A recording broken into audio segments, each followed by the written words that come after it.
You're listening to Simply the Best Sports Take, the best podcast breaking down the best stuff in sports with host Sean Bingham. His takes are so good, he dropped the mic, but then you wouldn't be able to hear him, and that would suck. Welcome into STB Sports Take, Simply the Best Sports Podcast. I'm your host, Sean Bingham. Thank you for being here. We are on YouTube, Spotify, Apple Podcasts, Google Podcasts, Anchor Podcasts. Everywhere you get your podcasts, we are there. Please hit that subscribe button, whatever platform you are on. Guys, today is a fun podcast. I'm very excited about it. We're going to talk all about NBA free agency. There's a lot of stuff going on, a lot of very exciting stuff going on. And I don't normally do this. In fact, I've never done this. But I actually decided the title of today's, well, I've got a couple in mind, but the title of today's podcast before I recorded it. Usually I have some notes, I have some talking points, and then I just see what happens as I start talking. And then after I'm done, I'll pick a title. But this is all about the teams that have a chance to win it all, not named the Lakers or the Nets. I still don't know if I'm going to name it that. That's kind of too long, but it'll be something along those lines. But we know the Lakers and Nets are the favorites. They're like far and away runaway favorites, okay? But who are the teams to look out for, not named the Lakers and the Nets? And I'm going to get into all of that. There's been so much action going on. Before I do that, I'm going to talk about the Lakers and the Nets because they are the teams that are the most worthy of being talked about. They're the teams that have the best chances to win the NBA title. In fact, I have not prepared this at all, but as we speak, I'm going to look up the Vegas odds to see. I'm going to predict that the Nets have the top chance and the Lakers have the second best chance, if I can find it here. NBA, here we go. I'm using the lines.com. Yep, Nets, Lakers, favorites to win finals. There you go. Let's see what the odds are. Not that was a surprise. Wow, okay, this is interesting. This is actually very interesting. Excuse me. So the Nets are first at plus 225, then the Lakers at plus 400. I'm going off the Caesar Sportsbook. Then the Bucks are third at plus 800. Then the Warriors. So they're going to get Klay Thompson back. They're going to get Steph Curry healthy. Well, Steph Curry has been healthy. But Klay Thompson back. They don't have Kelly Oubre signed still. I'm confused by the Warriors being that high. They must be thinking they're going to get somebody big in free agency. There's a lot of talk out there. I don't know. But then they have the Jazz, then the Suns. Okay, so this is very interesting. So Nets and Lakers are the top. Then the Bucks. That's all very expected. There's one team that I'm surprised being a little bit lower, and that is the Heat. So the teams I'm going to focus on after I talk about everything the Lakers and the Nets have done is going to be the Jazz and the Heat. Okay, so spoiler alert, those are the teams to look out for that are not named the Lakers and the Nets. I'll tell you why the Clippers don't have a chance. I'll tell you why I like the Heat more than the Bucks, even though the Bucks obviously are defending champs and do have a very legitimate shot to repeat. But when I say legitimate could mean 10%, 20% chance, right? Like it doesn't mean, I'm not saying they have an 80% chance of repeating. I think they have an 80% chance of not repeating, a 90% chance even of not repeating. But they do have a chance. They are a viable contender. But they haven't done much this offseason. You could argue they don't need to, but really they were the beneficiary of some very key injuries to key players. And so interesting thought there. But okay, so the Nets and the Lakers should have both gone to the finals last year. They both dealt with injuries. They didn't make it. They've got these mega super teams going on. The Lakers add Russell Westbrook, Mr. Triple-Double himself. Okay, they add him. They just added recently Carmelo Anthony, which happened since my last podcast on Monday. So now Carmelo Anthony is a Los Angeles Laker. They re-signed Dwight Howard, who has been there previously but was not there last year. Last year he went and played with the 76ers. So they actually swapped Andre Drummond out. Drummond went to the Sixers, signed a one-year veteran minimum deal, by the way. The veteran minimum. This guy thought he was like...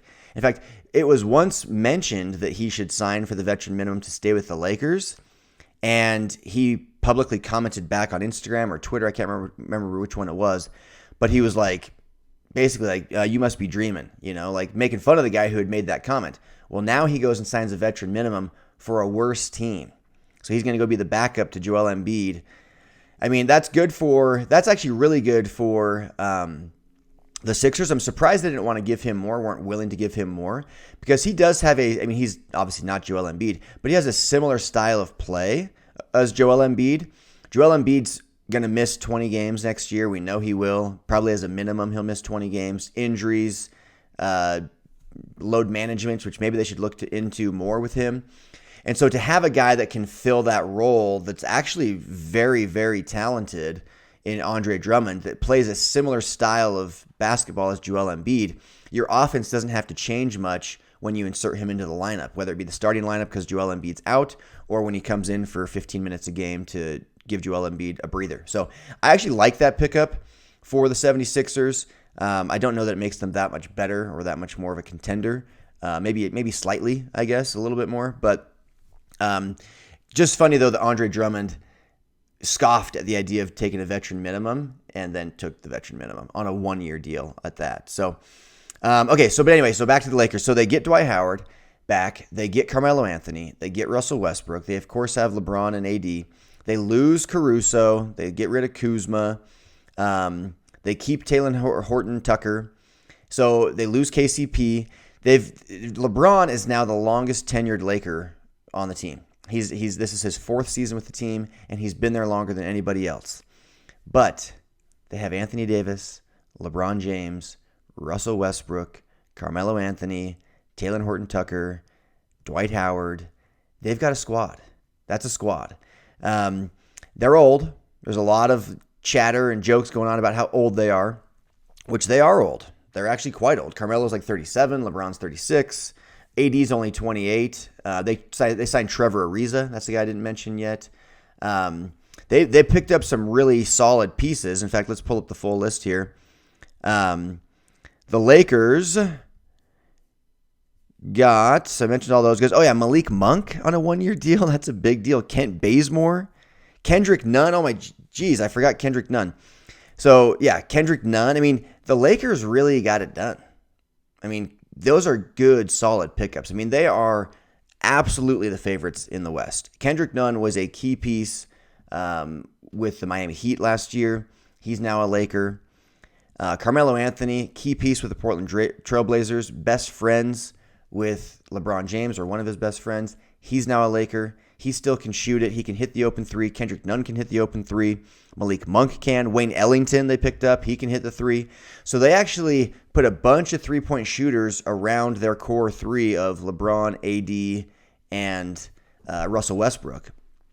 And there's all these reports now that Russell Westbrook had reached out to Kawhi Leonard a couple years ago about wanting to go to Los Angeles and play with Kawhi.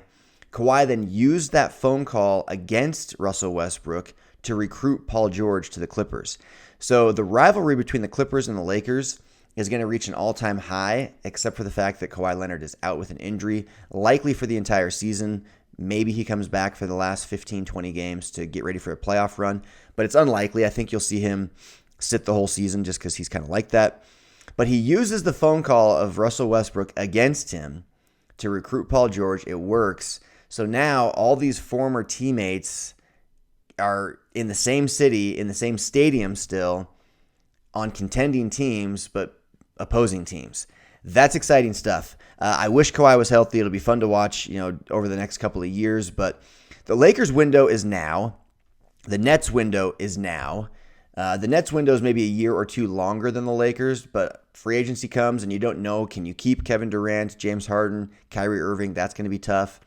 But the Lakers window is definitely right now just because of age. Even Westbrook's 32.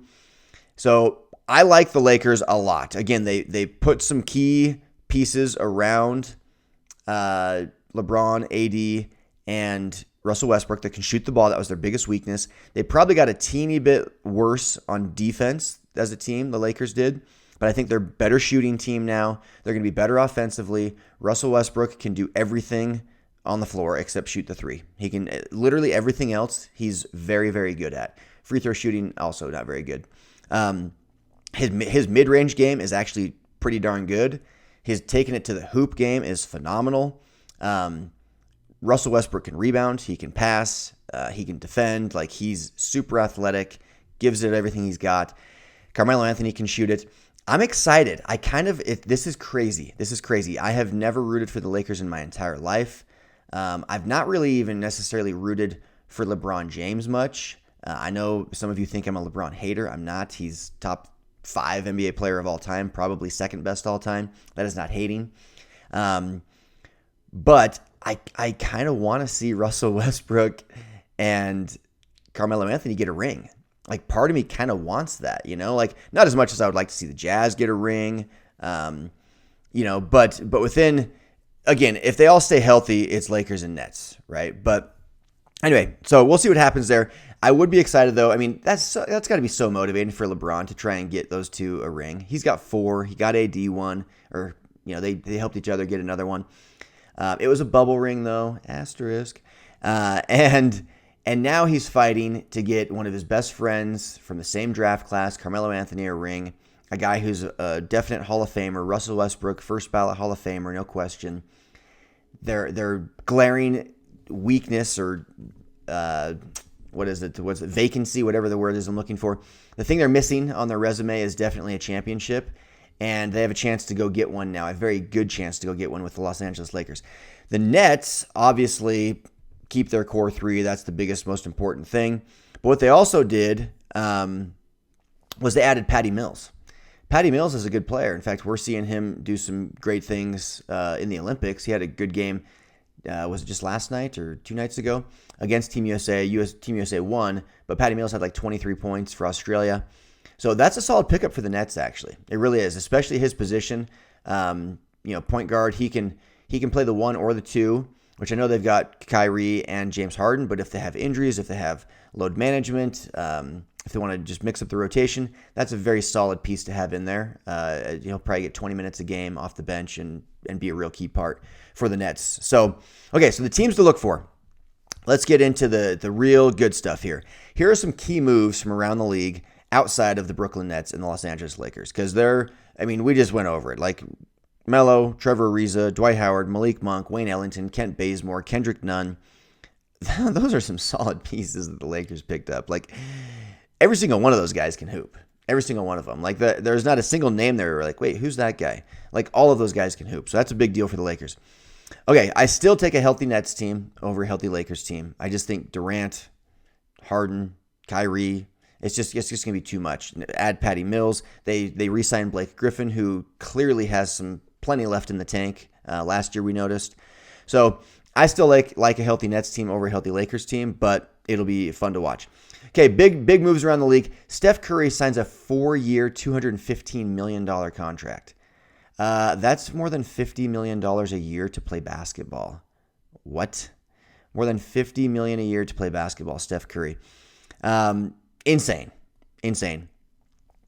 I'm going to skip that one because I'm going to come back to it. That's one of the key ones I want to talk about. The Knicks added Kemba Walker, and they kept key pieces, obviously Derrick Rose is staying. The Knicks actually, they're like one of those teams where, they've got Kemba Walker now, who's been an all-star. They kept Julius Randle, of course, who was an all-star last year. Derrick Rose returned on a 3-year deal.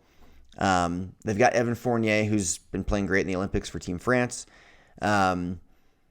But I just don't know. Like, they have a bunch of good players. They don't have enough great players. And so I don't see the Knicks making any real noise, come playoff time. Maybe they win. Maybe they get out of the first round this year. But I don't see them making any real noise. But they did pick up Kemba Walker. That was a key pickup. I talked about Drummond. CP3. I predicted CP3 would get a 3-year deal. He got a 4-year deal with the Suns. He'll be 40 years old when he retires. Or when that deal is up. Maybe he won't retire. They added JaVale McGee. JaVale McGee's been the butt of jokes. People act like he's no good. JaVale McGee can ball. He's on Team USA. The guy is no slouch. He's been on championship teams. This guy can hoop. He can rim protect. He can defend. He can block shots. He's pretty coordinated, athletic, can get putbacks and things like that, catch alley-oops. The guy can play, and that's a great backup to DeAndre Ayton. That's a fantastic backup to DeAndre Ayton, okay? The real juice of this, though, it's the Jazz. The Jazz are the team to look out for in the West that are not named the Lakers. It's the Jazz. The Jazz added Hassan Whiteside and Rudy Gay. And who did they lose? Derek Favors and George Niang. We literally got rid of two of our weakest points in the rotation, George Niang and Derek Favors. Those were our two weakest rotation players, okay? We got rid of both of them and picked up Rudy Gay, far superior athletically to George Niang, which is athleticism is something I've harped on that the Jazz need and that we lack. And then Hassan Whiteside. Hassan Whiteside should be starting for like 2/3 of the teams in the NBA. And he's our backup to Rudy Gobert. So now we have two Rudys, Rudy Gay, Rudy Gobert. And now we have Hassan Whiteside. And we got them in free agency. The Jazz didn't pick those guys up in trades. They weren't forced to come here. They chose to come here in free agency. This is so big for the Utah Jazz. This is so rare for the Utah Jazz. And what have I said all year long about Dwayne Wade and his ability to help recruit guys? There's a tweet that came out, and I'll read it. It says, NBA people I've talked to tonight are surprised by the Utah Jazz aggressiveness in free agency. Hassan Whiteside and Rudy Gay had multiple other suitors, yet chose the Jazz. They had multiple other suitors, yet they chose the Jazz.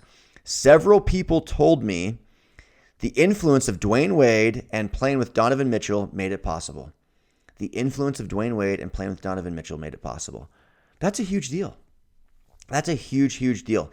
The Jazz also picked up, and I'm actually spacing his name right now, so that sucks for me. But the Jazz picked up, it's a guy that's not going to play hardly at all. In fact, he probably won't be in the rotation.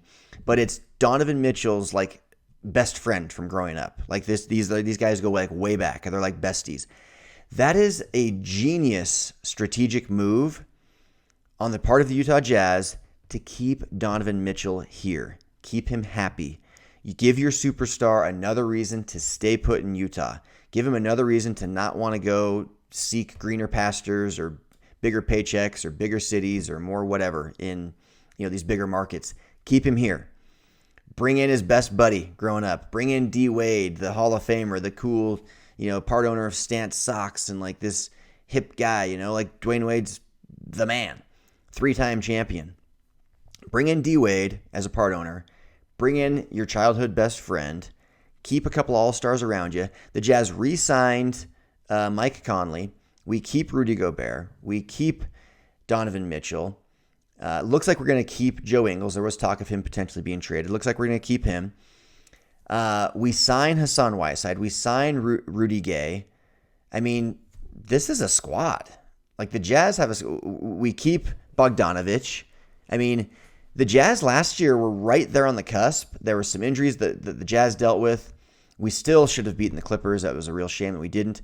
But we get rid of our two weakest pieces in Derek Favors and George Niang, and we replace them with massive upgrades on both positions. Massive upgrades, okay?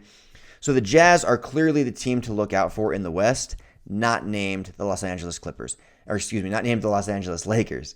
The Clippers would be far below the Jazz because Kawhi Leonard's not going to play, okay? I know that they beat us, but they've still got top free agents out there. Reggie Jackson's one of them. He's a Clipper. Kawhi Leonard technically is not a Clipper. He's a free agent. So we'll see what happens there. I think he'll re-sign, of course. But they've got some work to do to even re-sign guys, including Kawhi Leonard. So the Clippers are not really a threat next year. The Suns could be, but you look at the aging Chris Paul, and again, they did just get a backup in JaVale McGee. We got our backup in Hassan Whiteside to go behind DeAndre Ayton and Rudy Gobert, respectively. But we got we've got Mike Conley. They've got Chris Paul. Chris Paul. It sounds like blasphemy to say that Mike Conley is better than Chris Paul, and that would be true if we're talking about their all-time careers. But for the right here and now, I might take Mike Conley. I might. It's like right there on the cusp. Like CP3, he's aging. Like he had a great season this last year. He showed his age a little bit in the playoffs. He showed his nerves in the playoffs.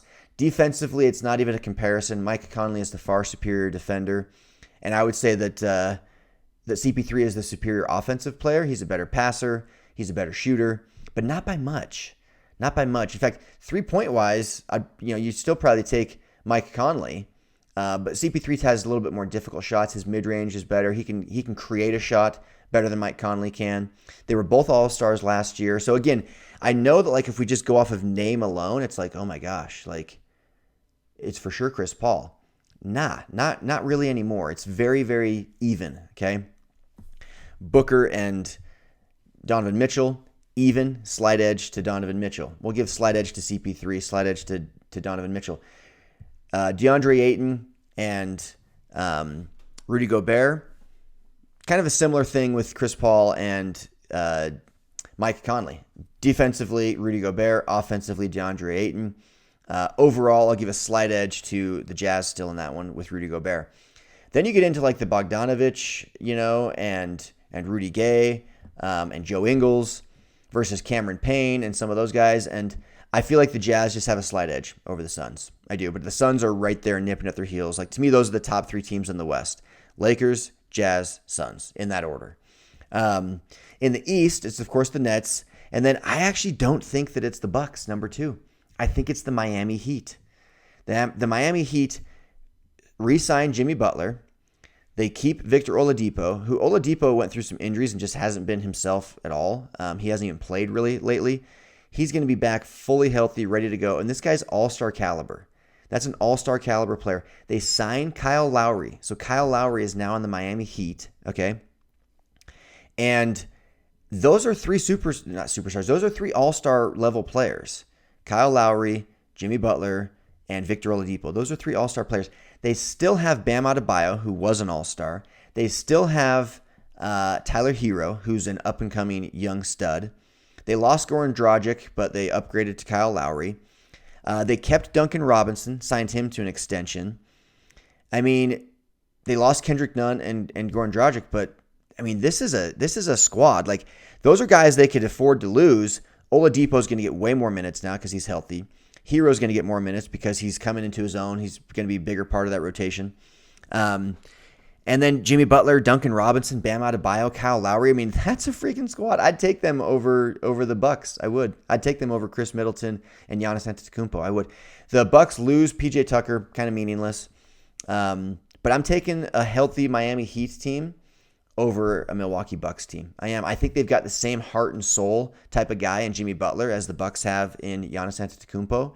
I think Jimmy Butler works that hard. I think he wants it that badly. I think guys follow his lead that much. So I think that the Heat are the real deal. They now have a championship guy on their team in Kyle Lowry. Obviously, Pat Riley still has influence there. That's a real team. They were in the finals just last year in the bubble. I mean, this is a team to look out for. The other team I wanted to mention, and some other deals real quick, Spencer Dinwiddie did sign with the Wizards. He was a guy I was keeping an eye on, 3 years, $62 million. So I guess he'll play with Bradley Beal now, see if he can be a better fit than Russell Westbrook was. And then the Chicago Bulls, I haven't mentioned them. They signed DeMar DeRozan, Lonzo Ball, and Alex Caruso. So those guys join now an already solid core in Zach LaVine, Nikola Vucevic, and Kobe White. That's a young roster too. DeRozan would be the oldest guy. All of those guys, LaVine, Vucevic, I actually don't know how old Vucevic is. Kobe White's young, Zach LaVine's young, Caruso's young, Lonzo Ball's young, Vucevic and DeRozan still in their primes. That's a solid 6 guys right there. That's a 6-man rotation of like really solid players. So the Bulls, I think, will make a little run, probably get out of the first round at least in the East. But the teams to watch for, Lakers and Nets, we know that. After that, the hierarchy definitely goes Utah Jazz in the West and the Miami Heat in the East. Then you go down to the Phoenix Suns in the West and the Milwaukee Bucks in the East. Outside of those 6 teams, nobody's got a chance. The Clippers are not going to win it all. The Sixers are not going to win it all. Who else is there to even mention? The Warriors, I guess, were favored, which I guess we'll see what happens still with some trades, and there's still some free agency stuff to happen. The top free agents left, by the way,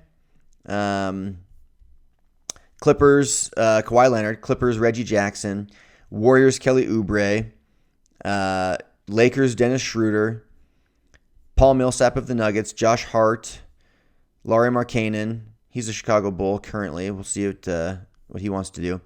Outside of that, there's really no notable free agents, so it will be interesting to see where those guys land.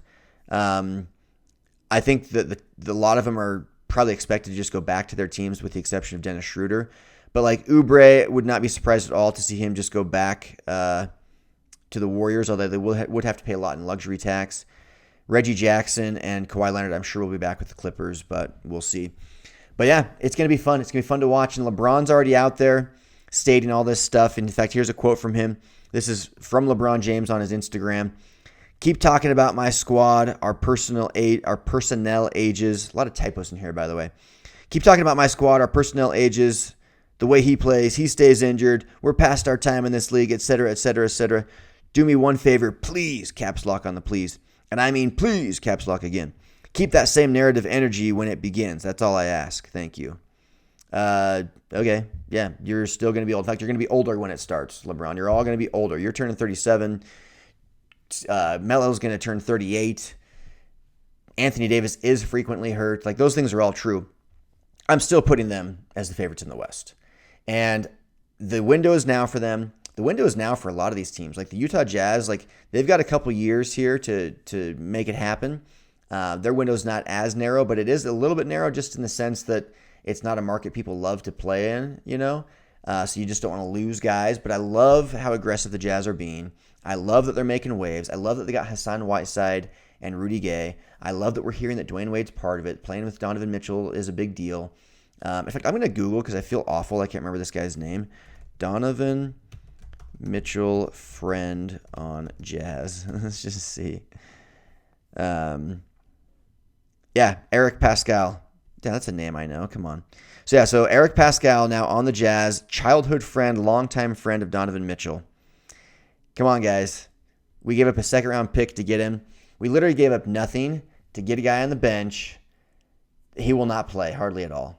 He will not. He will barely play. He'll be barely part of, you know, the on-court product that we watch night in and night out as fans.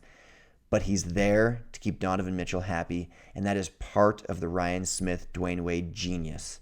What can we do to keep people here in Utah? We don't want to lose them to the LAs of the world, the Miamis, the Chicagos, the New Yorks, the Houstons, these bigger, cooler, hipper markets. What can we do to keep him here? How about you bring in his best friend? Let's bring in his best friend who could be out of the league at any moment. Let's give him a contract and make sure he lives in Salt Lake City. Then Donovan will want to stay here. It's awesome. It's awesome. That's all the time I have for today, you guys. Please hit that subscribe button. I am out. Peace.